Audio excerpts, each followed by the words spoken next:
Muhammadu khairul wara man ja'ana mubashira shauki lil khairil bashari al-yasimi lil-atohari al-mustafa min mundore atohiril mundore yazdadu shauki kullama ayanduraku baniya mama. أعوذ بالله من الشيطان الرجيم. بسم الله الرحمن الرحيم. اللهم صل على محمد وعلى آل محمد كما صليت على إبراهيم وعلى آل إبراهيم وبارك على محمد وعلى آل محمد كما باركت على إبراهيم وعلى آل إبراهيم في العالمين إنك حميد مجيد.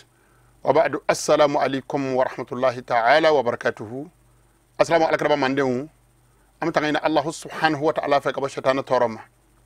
سبب الله سبحانه وتعالى دمدي كدو جوني شيطانة ولا أما جني ستكي مسافة كدو عني شيطانة كازم الله سبحانه وتعالى لا ولا دا سنما من نمنا نفلان فيها ما نزيزا لا نستكي مسافة كبركاي سبترك الأكرب ما صلى الله عليه وسلم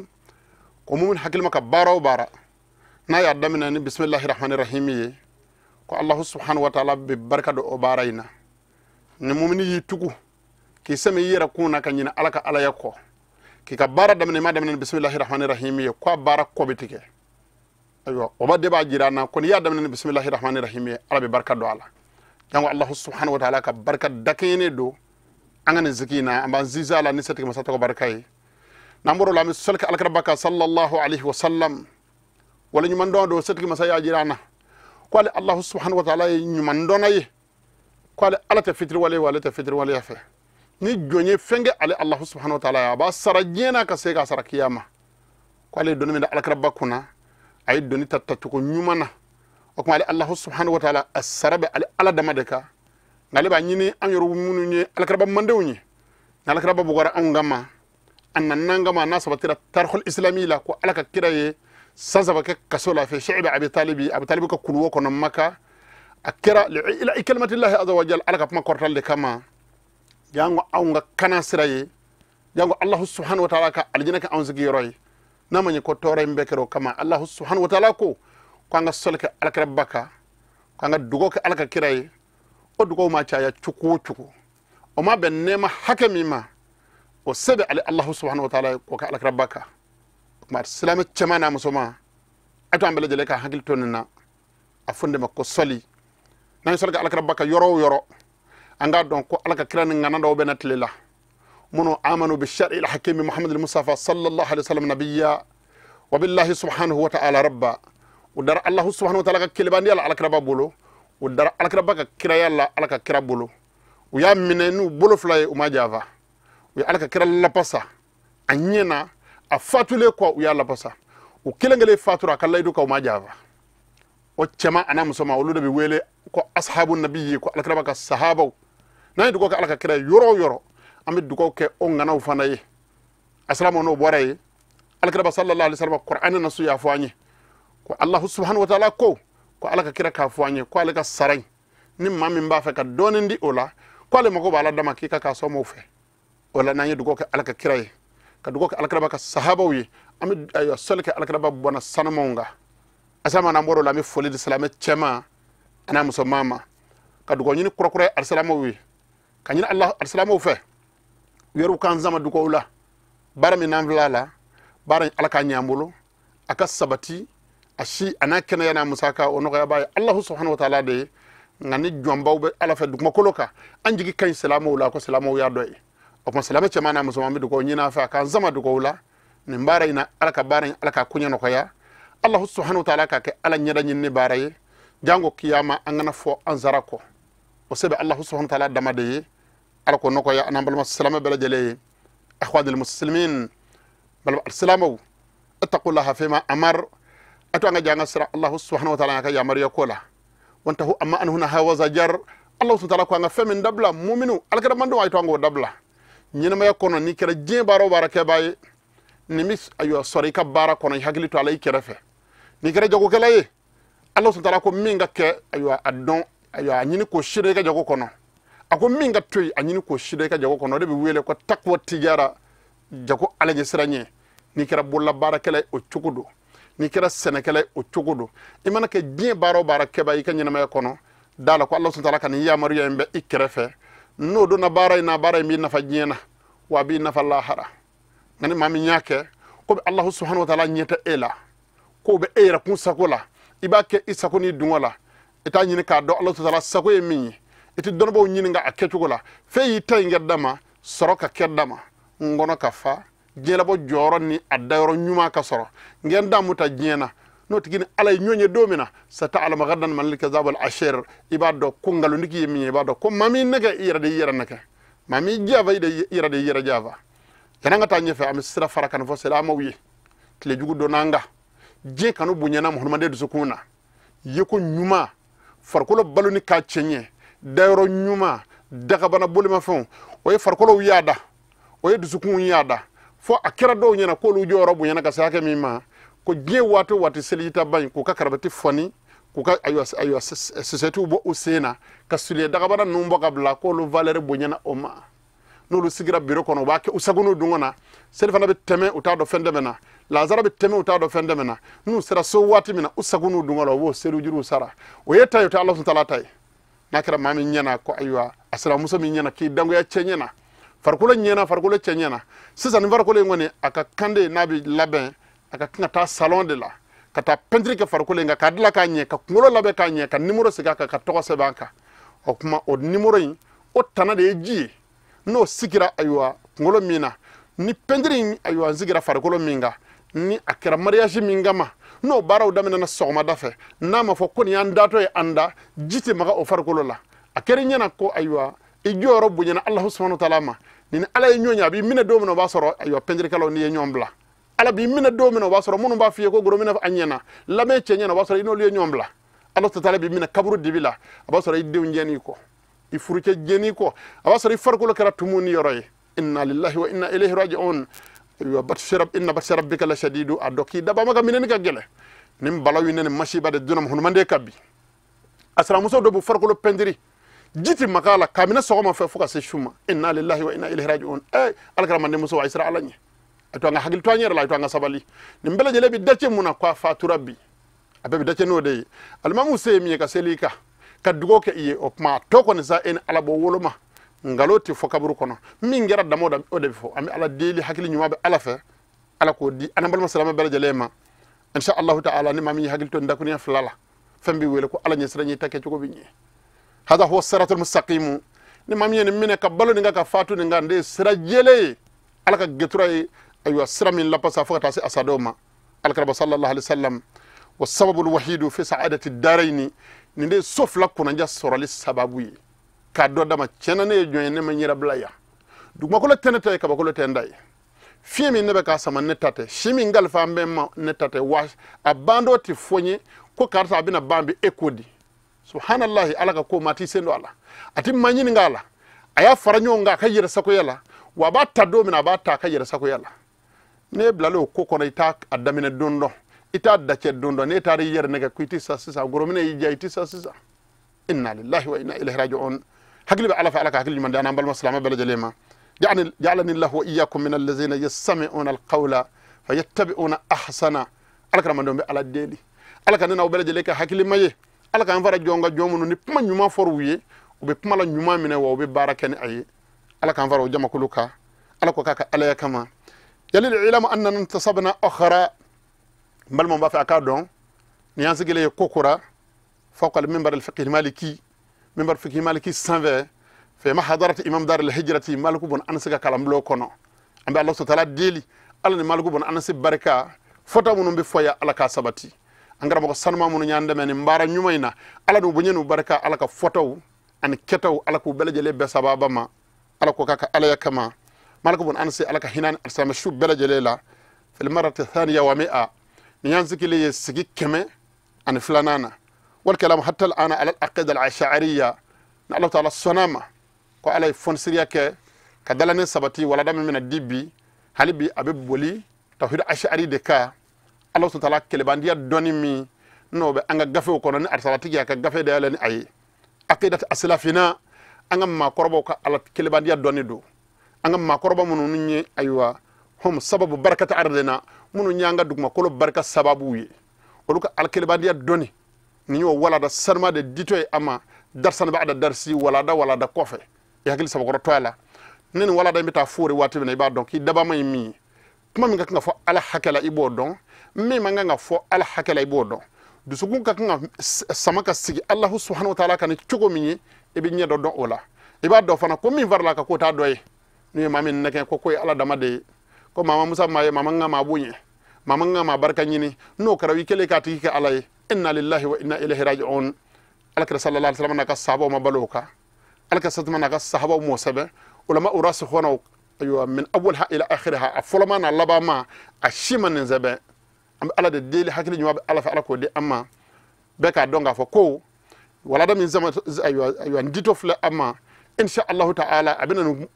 ni gorofo nun kele kele abina dalujo ala dango ka donga fa ko cena ala raka dalla ala ka ladire ala mo bla nyonyi kamni aywa adam alayhi salamu dewna ni do to wele la ko kira ka do to wele ko nabi nyuma ka do ka sahaba ye do make foye ya do ko mo ye kele ko no banana o ma Allah ta'ala mun nga manyema wiye Allah ta'ala mun nga manwi samandi wiye o do boyeni no barka nyinne o de bi barka de ko moma o man tawhidi mba fo musoye o de kama ki majingi che ka bunye ka karama aba fo kalande imajingi karamo ka bunye ka karama aba fo asema for ba jama kuliye ay alakara bana bona bunye ko karama sahaba baluna ne deka wa hadha hadyu nabiyyi ne alakara ka kanai am ala deli alaka fam tuko nyuma de aywa anambal ma asaba bele jalema alaikum biha aya wasado aywa tawhiduina aka bolo chori ala aka jija aka famu tuko nyuma na Allah ta'ala sanama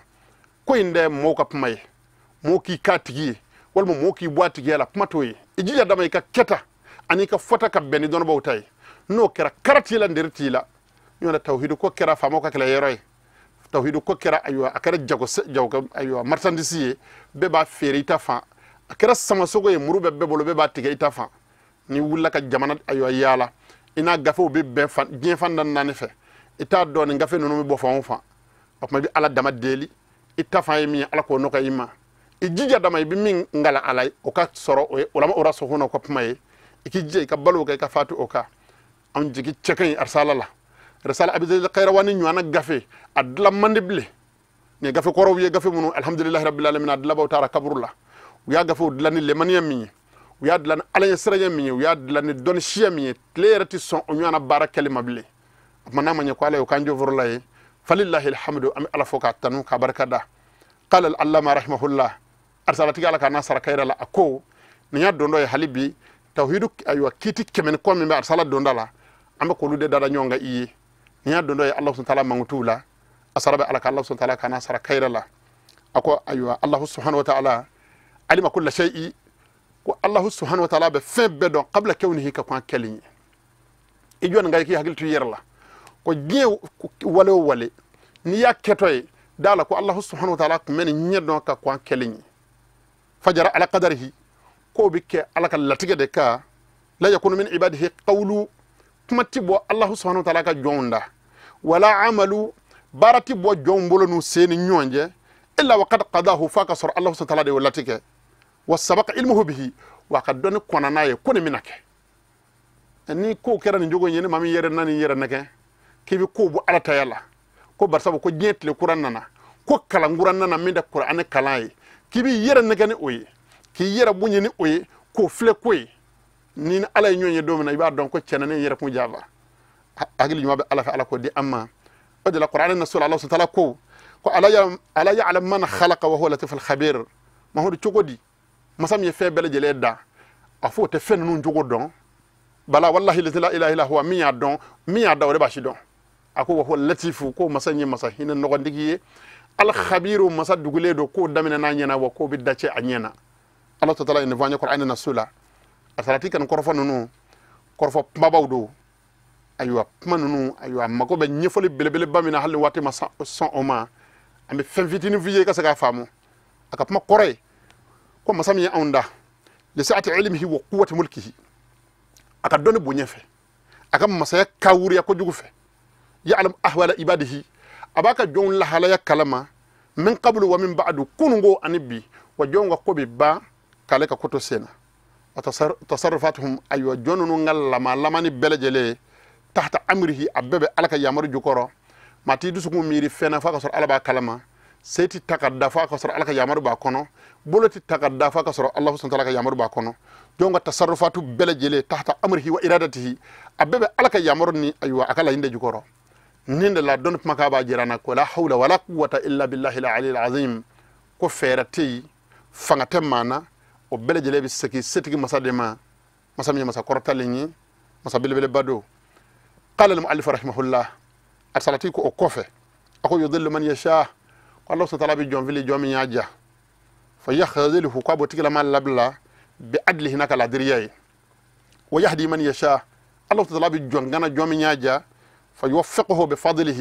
أبو بف سمان أيوة سبابا ما ناك فسمان دياي أكو منين فامنا كوانغا دو فكل ميسر بتيسيره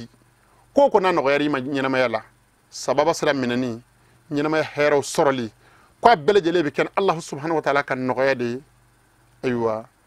fa kullu muyassar bi taysirihi ila ma sabaqa min ilmihi abebe lama Allah subhanahu wa ta'ala ka donina min kona ko bina kede abebe ta dace ka be odema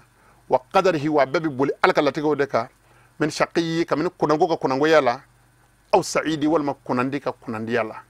Allah subhanahu wa ta'ala ka nga kunandi wiye alka nga ci kunango yama ay fe mun vosiza kuma fanga mawdo uni nyefo kaka adama gara femi na foko filibandiya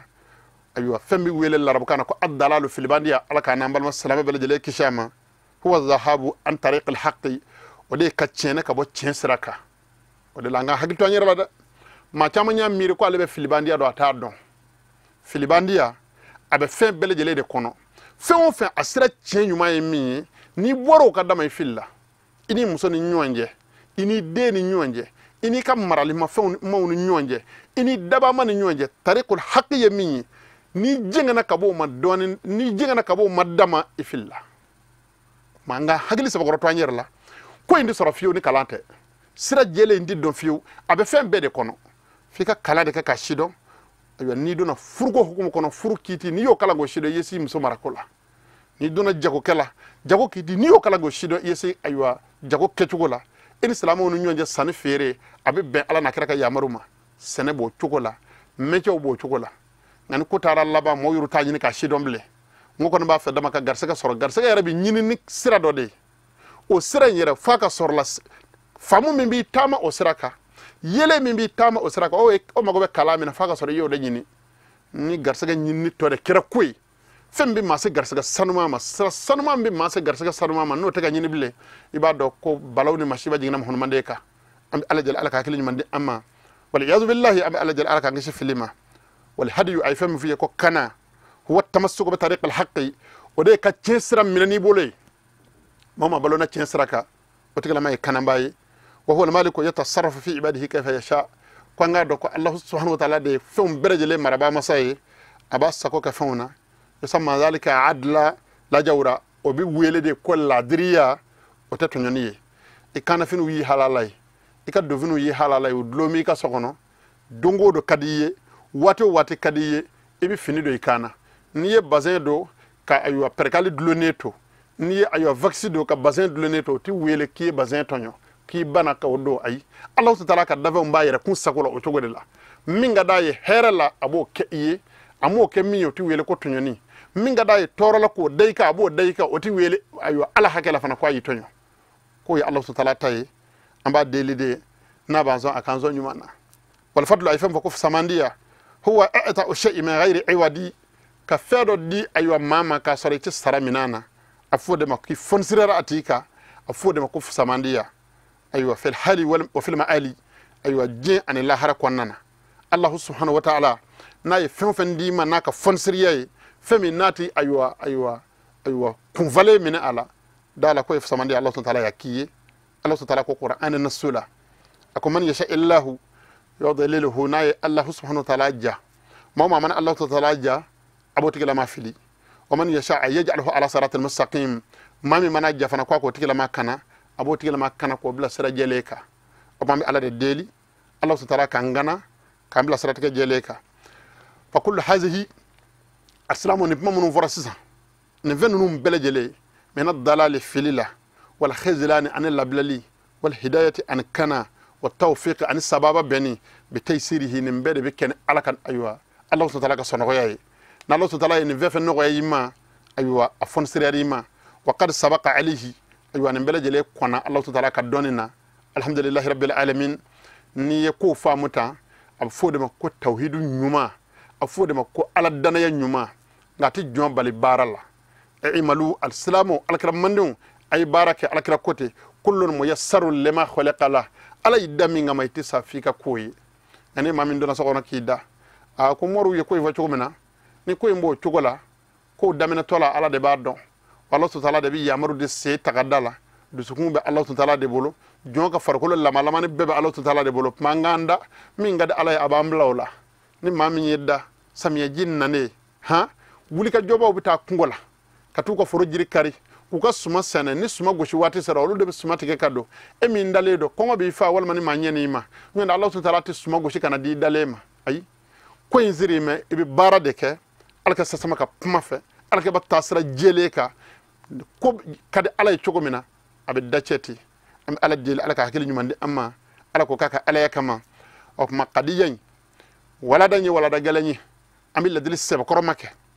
munu mboy aywa uchugo banin cela tawhidu ko puma cela dem sen shifi munu nye tawhidu ko puma ke min ngadi yembo foala kala mbali munu nyake nyoso so yoroye dakango e cey dakango te cey aywa ala de bi jonda Allah subhanahu wa ta'ala de bi jonfa min ngada ala de bo dima femi semin da Allah subhanahu wa ta'ala aywa semin de jonye Allah subhanahu wa ta'ala de mo dima foko ke mo farfa sababu ye mo ku sigi ku boldaw se ka barama wala mo ku yere neke kata Allah subhanahu wa ta'ala kota ka jina kala ka jina ke ko ala de Allah tiga ka zo ka shuyene ke ko ala de Allah tiga ka o kuma yira neke makan be aywa muso daga fu dewni ni min de kera aywa shuyene kelay min de manake aywa koko talay ko ni ala ka jarabe de ala de ni latiga ma muso ikelende ma définition ngunde de aywa devil yorate itay min nakara say asiri kela inna lillahi wa inna ilaihi raji'un ma tisasira kela ni de kera chene kelay adon kolla mo bajugo de Allah mo ibi joy joro de la ka nyeshi alakara tasirama oti farada kanka oni dakan de kelenye Allah subhanahu wa ta'ala inna Allah la ya'muru bil fahsha'i alati ma bla chenina bi ala del hakri ma be ala fe ala ko di amma assalamu alakara mando wati chogo kama ambe nyini ngali damado jabi kadugo nyini arsami forba jama kulu fe Allah subhanahu wa ta'ala ma mbena sababa ma assalamu so do nyini ngali ke ku yala abi daga assalamu so yi aka cheka aywa bulo fenta aywa kanni mana ka sorola ama aywa chebo akalama comme chebalmaw chekkanu nyon ni sebi chey o bitoka ni ma ko karta ni mago be chekkan veina ni nya nyina fa to songa dia ni ko etega sababu nyuma ni ne mawla dewa atega daga gela ko jugu ngona illa be itato mba kuruka abla ikuna assalamu alaikum mandum ni da alakara baka dinena atega magele ya chugo salam ya sharia be min yini manvi halala fa asame sharia la tu boka halala kono fiu aywa kadim mama faka soro anniku jena ni ay assalamu alakar satuma ayu kitabu ye aywa anya mariya ko ngana aywa angana folo du anyi raba ni nyonja bele batele ni batara koy ni ndinye ala iba dele de ka nyina fe na jena ni ay iba takadi aywa otigima o ko fa fana mi varoka assalamu so aya hagil so warka yerla assalamu ce abe furus konana aka kanga bunya barka kanga nyini ce ko finu kotola waram se mun musor adu fa kono daga bana tege ka gela ko jugu aka mugandi sor hal kun wonne de na songa dafa ninge ma fla men ninge nga pare sara a keme fla jebi di ama alkema jodo kenaka ala nyefe aya hagil to la kadam varaka ayu dondaka ngal la bay mi assalamu ce muso ka dama ka ci chayara assalamu so ka ngali nanaka chaya ko jugu a famba bede be ka ngali ke koni cebi kuna cemi na makala ata furu sharia udon abi karba ki bila fena mini alislamiya sharia mason amma walma inani nyonje abi kodo taki sekara ira bado ala sharia la ningo yini kemanga e wulla kata don baw nyininga ni la hala ni ceba take sekara alislamiya sharia mu vonna don baw ya jira ko cena yice ko kewale nya haramu ye ko yala ibi furde saka bo furi nawa walma ibi tufurla o kanka alhamdulillah rabbil alamin assalamu so mun ya ngal ka ngal chayara amma Allah subhanahu wa ta'ala fa alaka hagil nyumandi anambal ma assalamu ma amin min vo kiti jabila o kon de al-islamiyya sharia kewale nama se kafiriya daraja ma furti tige o kama chama baselima chama bashuma chama boslamiyya la abeka kewale mununge kewale do atima kafiriya anda fo al-islamiyya muso kiki fursa olu kama mimi nyini muso fo o yorolla o jogo shewolo o chesri ani sabali na for al-islamiyya la ko salama sabali o korode ko keta do baka kila aywa ibi chesri ka sabal mineta halibbi ka cey neke ka kewale juguma nununa ka salame waraw fara iyera ka furo sababu de bala sababu minu nyi do furi ngono ko lu fana fara iyera ka puma cey ve ka deli doni fo jugo munu mbala jugo munu ani kafiriyate kelen ako jugo bla inaka sigi ko nyumana korfa la baye mi yamba fa salame cey ya isra allah subhanahu wa ta'ala ni furi alabato de la da barate nim mami magobe al-salamu sola ka furu magobe sharia kiti munu na ibito de kala ko shido kasoro aywa al-salamu sharia ba fuye kuni horo muso furu iba fere bo iba balo aywa banana iba furake ibi shisodi ama horo muso flati je sokelena wa al-salamu muso te maka marsandisiye kiba abla bara la kabalo ala al-salamu sharia ti son fin salamu sharia al-salamu ba haramiya iko ka ifur muso la asalamu muso na sanu yara kabala da jolla walma sanu yara ka bang jolla asalamu sharia ba haramiya salamu cheka ka sama faka ko ka sanuya